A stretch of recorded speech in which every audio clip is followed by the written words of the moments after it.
히브리서 5장 12절에서 14절 말씀입니다. 히브리서 5장 12절에서 14절.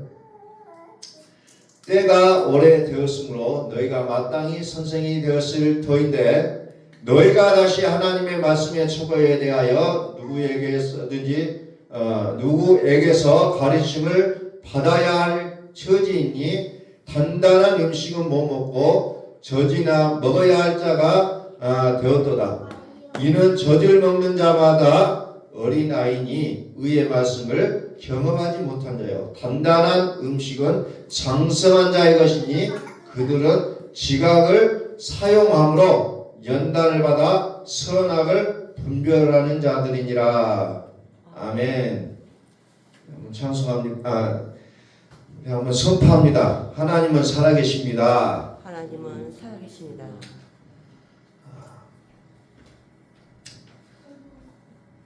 오늘 말씀 보니까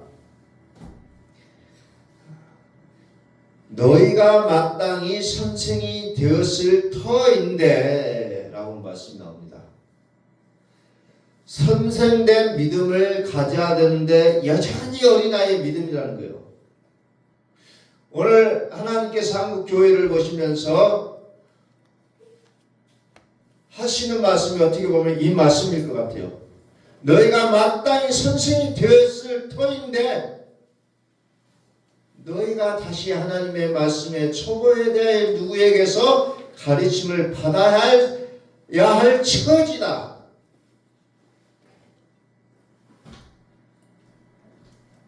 선생된 믿음을 가져야 되는데 여전히 믿음의 초보라는 거예요. 그것이 어떻게 보면 이 시대에 하나님께서 한국 교회를 보시는 하나님의 눈이실 것 같아요. 말씀을 가르치게 될 처지, 말씀을 가르쳐야 될 선생이어야 되는데 선생으로서의 역할을 하지 못한다는 거예요. 그 이유가 뭐냐? 말씀에 초보라는 겁니다. 말씀에 초보가 있고 또 장성한 자의 믿음이 있다는 거예요. 자, 14절. 단단한 음식은 장성한 자의 것이니 그들은 지각을 사용함으로 연단을 받아 선악을 분별하는 자들이니라 했잖아요. 초보가 있고 믿음의 초보가 있고 장성한 믿음이 있다는 거예요. 장성한 믿음. 왜 믿음의 초보라고 얘기하냐? 단단한 식물을 못 먹기 때문이라는 겁니다. 오늘 우리도 성인이 돼서 음식을 잘 먹다가 못 먹으면 죽을 먹잖아요. 오늘 우리는 교회를 수십 년 다니고 수년 다니고 할지라도 여전히 나는 단단한 말씀을 듣지 못하고 어린아이 같은 말씀만을 듣기를 원한다면 여전히 나는 믿음의 초보의 모습이라는 겁니다. 자, 13절. 이는 젖을 먹는 자마다 어린아이다. 누구나 어린아이는 젖을 먹는다는 겁니다. 그것을 비유하면서 의의 말씀을 경험하지 못한 자라고 얘기하거든요. 의의 말씀을 경험하지 못한 자. 다시 말해서 단단한 식물을 먹지 못한다는 겁니다. 단단한 식물을 의의 말씀이다. 이렇게 얘기하고 있다는 겁니다. 로마서 4장 끝절 끊임없이 제가 봤죠. 예수는 우리의 범죄함을 위하여 내어줌이 되고 또한 우리를 의롭다 하시게 하여 어떻게 하셨다고요? 살아나셨다는 거예요. 살아나셨다. 예수는 우리가 범죄한 것 때문에 내줌이 되고 또한 우리를 의롭다 하시게 하여 살아나셨느니라. 의의 단단한 말씀이 무슨 말이에요?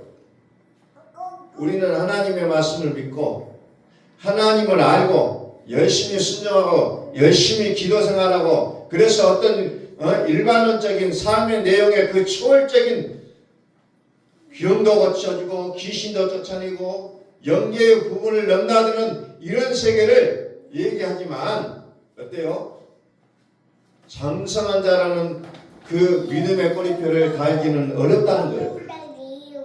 장성한 자의 믿음까지는 가지 못한다는 거예요. 단단한 의의 말씀이 무엇인지를 가르쳐 주는 것을 우리는 장성하다 이렇게 표현하고 있다는 겁니다. 다시 말해서 나는 믿음이 어떤 것인지 경험하고 어떤 것들을 얘기하고 가르치고 한다 할지라도 아직까지도 우리는 젖을 먹는 자의 단계라는 겁니다. 의의 말씀이 들어가지를 못하고 있다는 거예요. 우리를 의롭다 하심이 되는 그 말씀이 다시 말해서 의롭다 하심, 다시 말해서 살아나셨다는 거예요. 살아나셨다. 하나님이 항상 살아계시다는 거예요. 이것을 나의 믿음으로 받아들이지 못하면은 결국은 우리는 여전히 내가 병을 고치고 산을 옮기만한 믿음을 가지고 있고 내가 기도 생활을 너무너무 열심히 해서 하루에 뭐 10시간씩 기도하고 뭐 철야 기도를 하고 맨날 한다 할지라도 아직도 어린 아이와 같다는 겁니다. 성경 말씀은 어떤 말씀이에요? 나는 살아계신 하나님이다. 나는 살아계신 하나님이다. 나는 살아계신 하나님이다. 어디에? 여기 있다, 저기 있다, 모든 상황, 조건, 기능적인 그런 현실들의 경험을 넘어서 너희 마음에 살아있는 하나님이다. 이것을 성경은 말씀하고 있다는 겁니다. 이 부분을 경험해야 된다는 겁니다. 너희 속에서 항상 살아계신 하나님을 얘기하고 계신다는 거예요. 이것이 성경의 믿음이라는 겁니다. 하나님의 살아계심, 하나님의 살아계심이라는 실제를 믿는 믿음.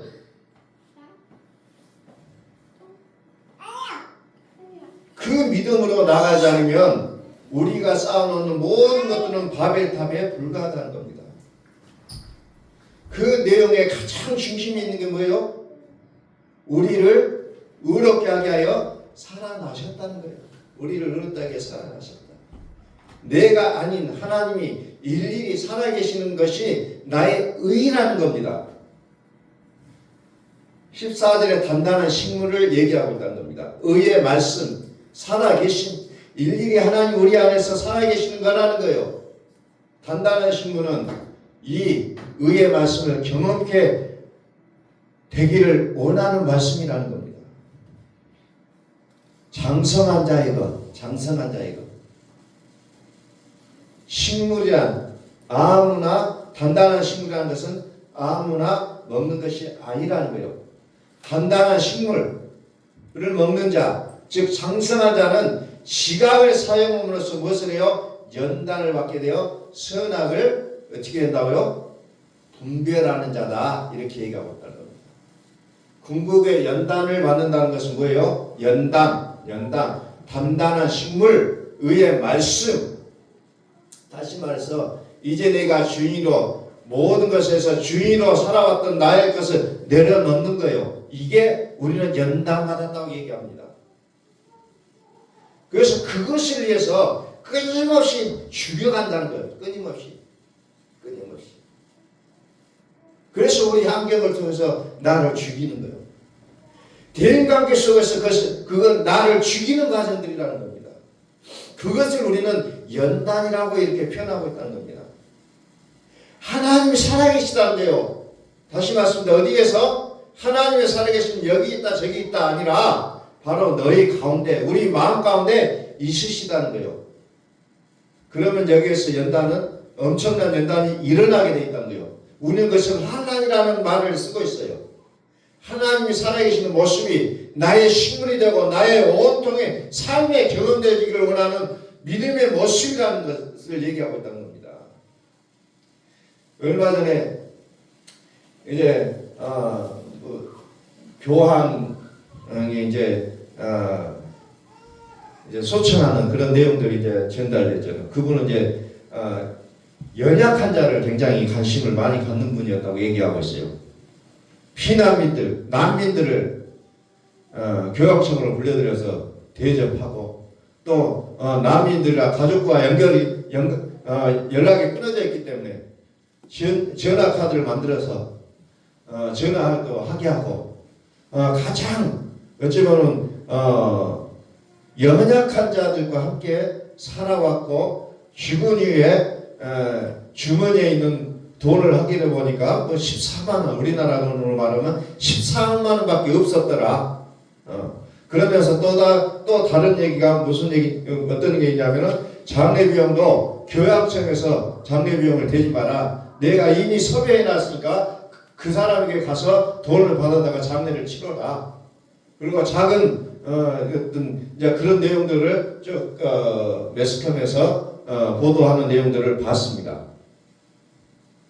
그래서 연약한 자와 함께하는 그 모습을 가장 이번에는 가장 훌륭한 모습으로 이렇게 지적을 했어요. 이같이 사람들의 어떤 모습을 선으로 이렇게 쌓아갈 수 있을지라도 하나님은 항상 말씀하시는 게 뭐냐면 성경에서 하나님이 너희 안에 살아 계신다는 거예요. 이것을 성경은 가장 중요하게 얘기하고 있다는 겁니다. 너희 안에 살아 있다. 그래서 이와 같은 모든 선행과 어떤 선교와 전도활동 이 모든 것들은 너희 안에 살아계신 하나님으로 인하여서 그 일들을 하기를 하나님은 소원하고 계신다는 거예요. 그 단계까지 가기 위하여 우리는 때때로 환난이라는 단어를 우리가 사용하는 그것들을 통해서 이제 연단을 하게 한다는 겁니다. 연단. 기독교적 믿음의 그 하나님의 그 믿음 안에서 나를 통해서 하나님의 살아계신 나를 통해서 나타내 보여지는 것을 우리는 오늘 성경에서 말하는 선생이라는 단어를 표현하고 있어요. 이것이 안 될 때는 어린아이와 같은 어린아이야다 이렇게 표현하고 있잖아요. 젖을 먹는 단계. 나를 통해서 하나님의 살아계심이 생명이 생명되심을 나타내지는 이 증인된 모습, 증거되어지는 이 모습을 성경은 선생이라고 얘기하고 있다는 거죠.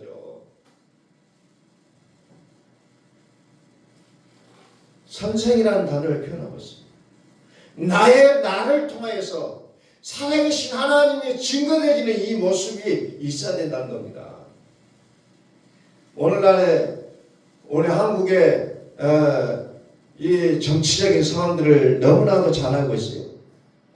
근데 왜 이렇게 욕을 하고 살아가는 모습이 되냐?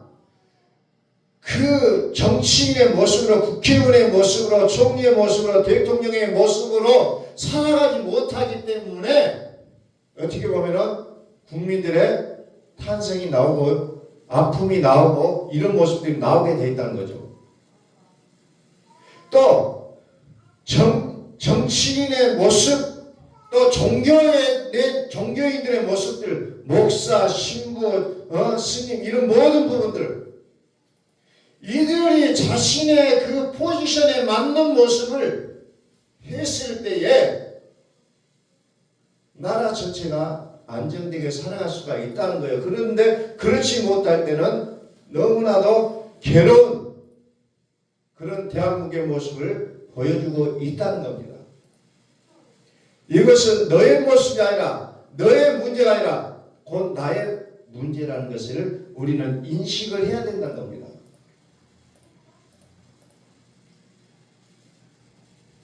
하나님은 살아계시다는 거예요. 이제 내가 살아줄게. 아니 이제 너는 내 것이야. 이제 살든지 죽든지 너는 내 것이다. 하나님의 것으로 하나님이 살아주겠다는 겁니다. 근데 부득불 나는 내가 알아서 할게요. 우리는 그렇게 하나님과 단절된 모습을 나타내 보이고 있다는 겁니다. 내가 살아줄게 하는데 아니요. 내가 그냥 알아서 살게요. 이것이 이것이 어떻게 보면 우리의 모습인 것 같아요. 하나님을 믿는다는 것을 그래서 사람들은 어떻게 얘기하냐면 열정적인 것을 얘기합니다. 아주 헌신적인 것을 얘기해요. 나를 유지하고 있는 상태에서 이 세상의 것들을 구하게 되어져 있다는 겁니다.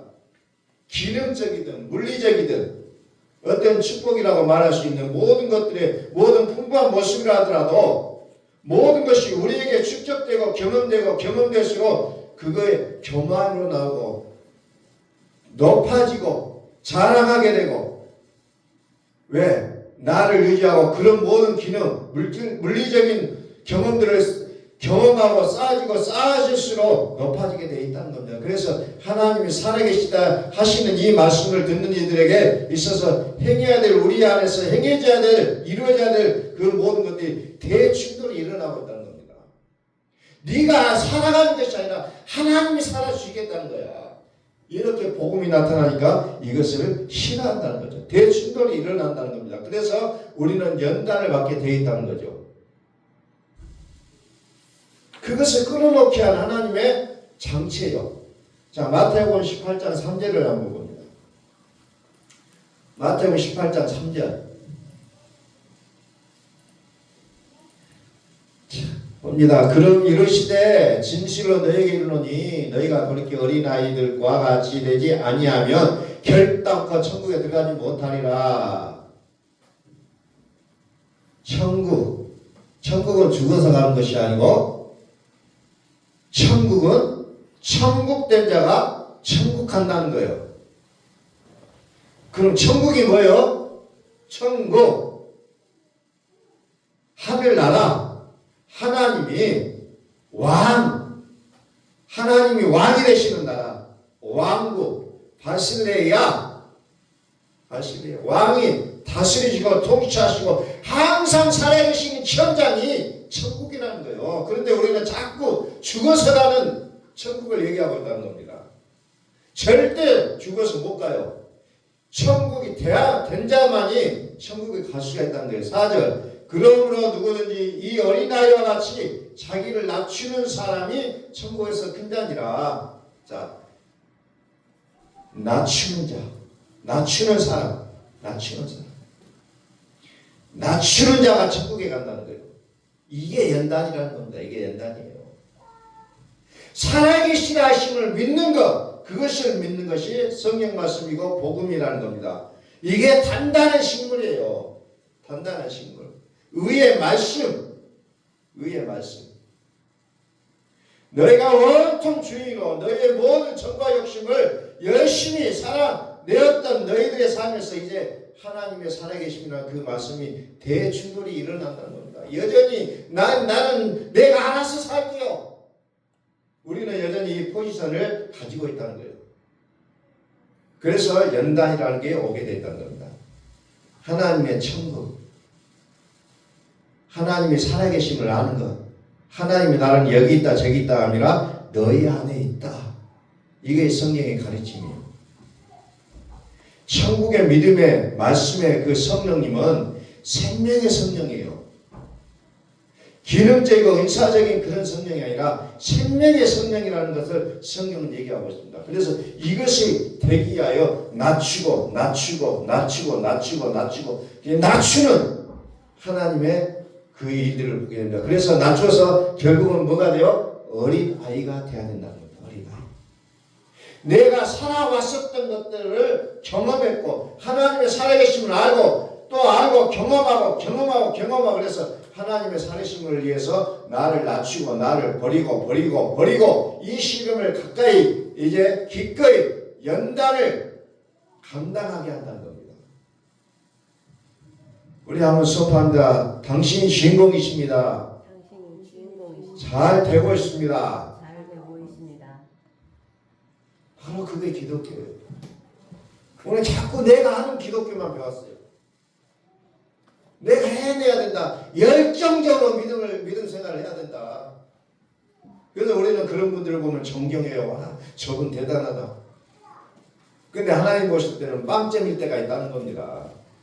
자꾸 나의 기대와 나의 생각으로 하나님을 이해하지 말라는 거예요. 하나님은 어떻게 이해해요? 성경에서 말씀하신 대로 내가 살아주겠다, 내가 해주겠다라는 이 믿음 안으로 들어가셔야 된다는 거예요. 그게 단단한 의의 말씀이에요. 근데 그게 안 되잖아요. 절대 용납이 안 돼요. 용납이 안 돼요. 하나님의 살아계시는 이 생명의 복음만이 우리에게 가장 강력한 보증이 되는, 참 강력한 보증이 된다는 겁니다. 하나님이 사실입니다. 그래서 오늘 이 시대에 많은 자연의 자연재해가 많이 있잖아요. 옛날에 보면 막 그냥 미국 같은 데 보면 허리케인에 바람이 불고 도시가 그냥 물바다가 돼버리고 막 이런 것들이 막 뉴스에 많이 나오잖아요. 중국도 막 비로 막 덮여버리고, 또 일본 가면 뭐 토네이도라는 게 있어요. 그게 뭐냐면은 옛날 사무라이들이 칼을 만들어 가지고, 이 사람들은 우리나라 같은 신문지로 잘 든가 안 든가 확인을 했는데 이 사람들은 밖에 나가가지고 사람을 쳐버려요. 그래도 국가에서 죄인이라고 안 합니다. 그것을 가지고 토네이도라고 해요. 그런 묻지마 살인이 유행한다는 거죠. 묻지마 살인. 일본 같은 데는.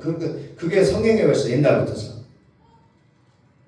그리고 우박이 떨어져도 차 유리창이 다 깨질 정도로 그렇게 강력한 우박들이 막 쏟아지는 그런 것들이 나오게 되고, 막 그냥 브라질 공항도 막 잠겨버렸던 그런 기사들도 있잖아요. 비가 안 오는 사막지대 두바이가 두바이 공항도 막 물에 잠겨버리는 그런 자연적 이변이 나타나고 있다는 거예요. 근데 앞으로 그런 일들이 수없이 더 많이 나게 돼 있다는 거예요. 그래서 결국은 어때요? 나의 능력과 나의 힘으로, 내가 아는 것과 내가 경험해왔던 토대의 질서로서는, 나의 열심으로서 살아냈던 모든 삶으로는 내가 도저히 헤쳐나갈 수 없는 그 시대를 이제 하나님 우리에게 허락하시면서 철저하게 우리를 무너뜨린다는 겁니다. 그래서 오직 답은 하나님의 살아계심에 있다라는 것을 그의 사랑하는 자녀들이 깨닫기를 원하고 계신다는 거예요. 그래서 끊임없이 낮추고 그래서 하나님께서 이스라엘 백성들을 애굽에서 끌어내가지고 굳이 빙빙빙 잡아 돌린 이유가 뭐였다겠어요? 낮추어서 하나님의 입에서 나오는 말씀으로 살아갈 수 있다는 것을 그들에게 깨닫게 하기 위해서 그렇게 했다고 신명기 8장 3절을 보면 나오겠다는 겁니다. 낮추는 이 과정들을 우리는 하나님이 나를 복을 주시지 않는 것이 아니라 복을 주시는 과정이라는 거예요. 나를 낮추시는 단계. 그래서 우리는 이와 같은 상황에 오면 우리는 기뻐해야 된다는 거죠. 누가복음 1장 46절 봅니다. 마리아가 이르되 내 영혼이 주를 찬양하며 내 마음이 하나님 내 구주를 기뻐하였으면 그의 여종의 비천함을 돌보셨습니다. 보라 이제 후로는 만세의 나를 복이 있다 일컬으리로다.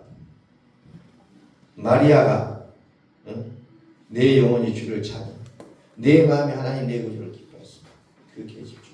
자, 여기서 마리아가 무슨 얘기를 하냐면 이제 너를 통하여서 아들을 낳게 해줄게. 이제 성령의 음성이 들립니다.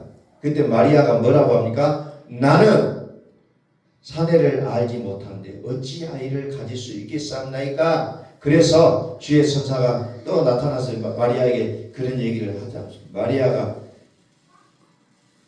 계속 설명을 하니까 마리아가 뭐라고 합니까? 주의 말씀이 이루어집니다. 그러면서 46절에서 내 영혼이 주를 찬양하며 내 마음이 하나님 내 구주를 기뻐했습니다. 내 그 계집종의 비천함을 돌아보셨습니다. 원래 이런 상황에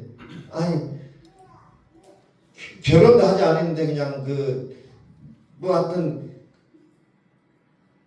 너는 이제 아들을 낳을 것이라고 이제 얘기를 하는 거예요. 비천함이 뭔 말인가 했더니 비천함은 원어를 보니까 자기를 비하하는 거예요. 낮추는 거예요. 겸비한다 그렇게 얘기합니다. 그러면서 마태복음 18장 4절에서 낮추다고 얘기했잖아요. 낮추다. 단어가 똑같아요. 비천하다, 낮추다, 원어 성경은 같은 단어가 나오고 있다는 겁니다. 성령이 하시는 일이 실제가 되고 있다는 거예요. 비천함을 돌아보셨다는 것은 낮춘다는 거예요. 내가 낮아질 때 하나님이 일하신다는 겁니다. 내 육이 죽어져야 하나님이 일하신다는 거예요. 왜 나를 통해서 하나님이 일하시지 않을까 하니까 왜 내가 죽지 않을까 이것을 보셔야 된다는 거예요. 하나님은 살아계시다. 그래서 나를 철저하게 버리라는 겁니다. 그것을 우리는 연단이라고 얘기하고 있어요. 자, 고린도후서 4장 10절. 고린도후서 4장 10절. 우리가 항상 예수의 죽음을 몸에 짊어지면 예수 생명이 또한 우리 몸에 나타나게 하려 함이라. 아까 그것을 우리는 선생이라고 했잖아요. 나를 통해서 하나님이 살아계심이 증거되어진 것. 우리는 그런 사람의 선생이라고 얘기했어요.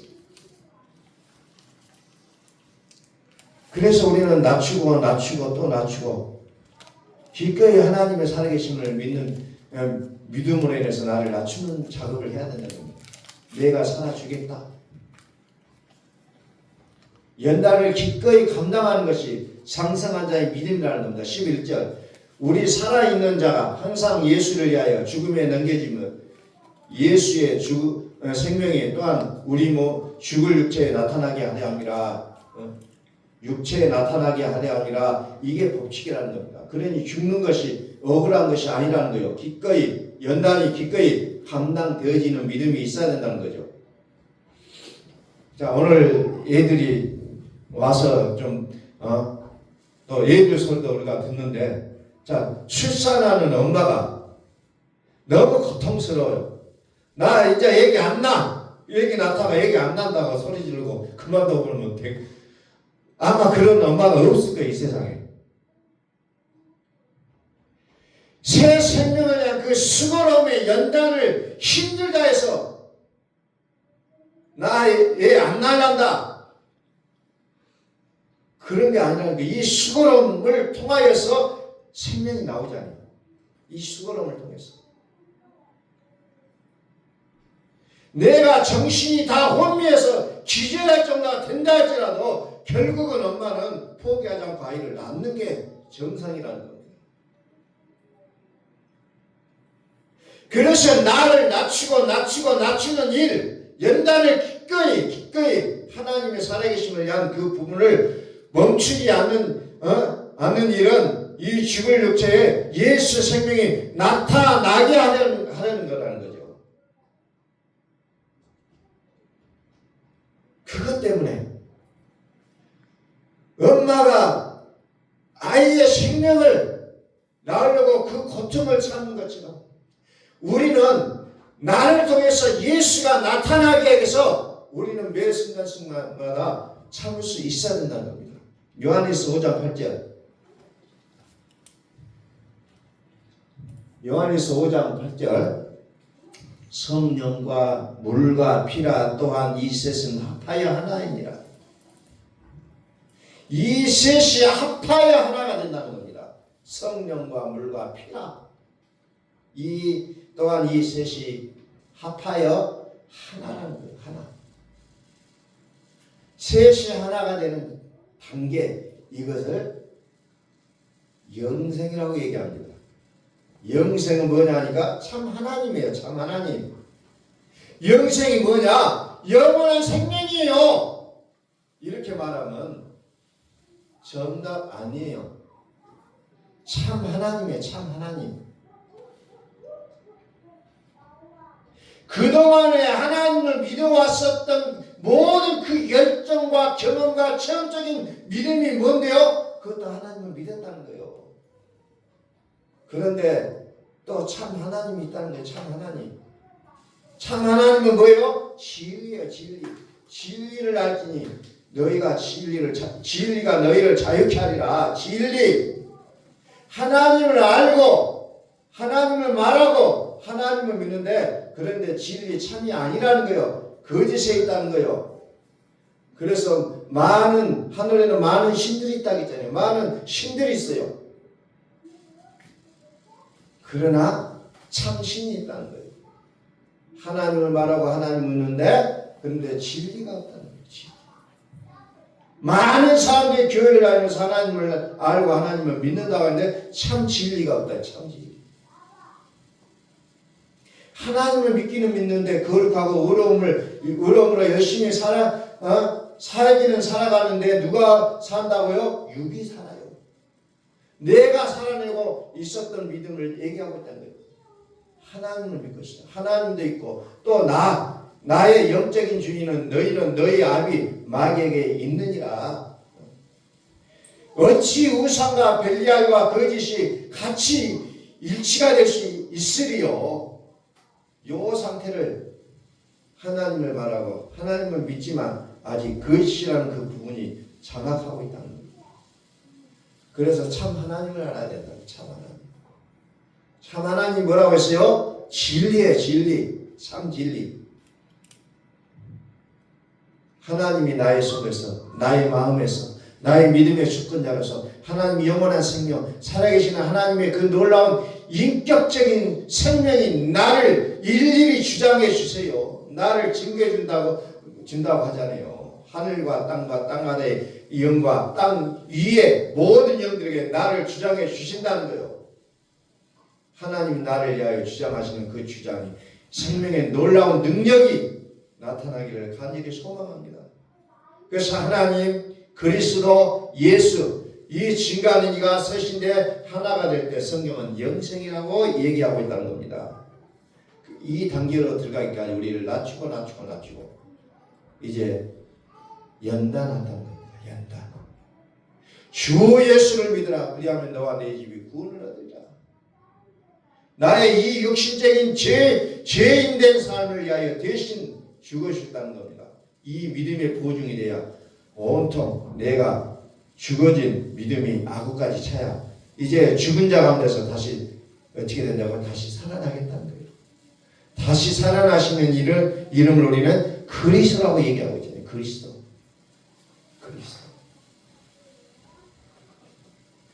그리스도라고 우리는 말하고 있습니다.